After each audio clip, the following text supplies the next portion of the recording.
Siyempre may times na puprostrate ka talaga, especially sa calls. Gano'ng magiging key yung composure mo into this next series if things na maging physical na naman yung laruan?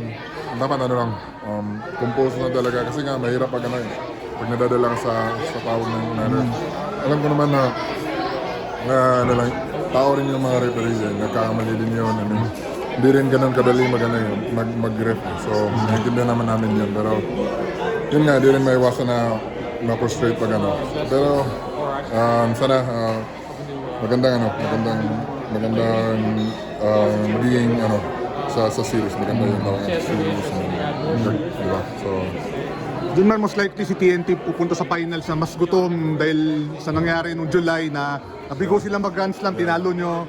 So paano nyo tatapatan yun na gutom din kayo na mag-champion? Siyempre gusto namin new season, gusto rin namin makuha yung championship kasi capable naman kami na manalo ng makakuha ng championship. Pero yun nga, hindi automatic na kung gusto namin mag-champion, makukuha namin yung mahirap din yun.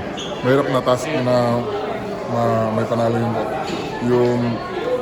yung championship. Pero yun nga, capable naman kami. As long as sundin namin yung game plan namin, gagawin namin kung ano yung dapat namin gawin, sakripisyo. So, at maglaro kami sa team.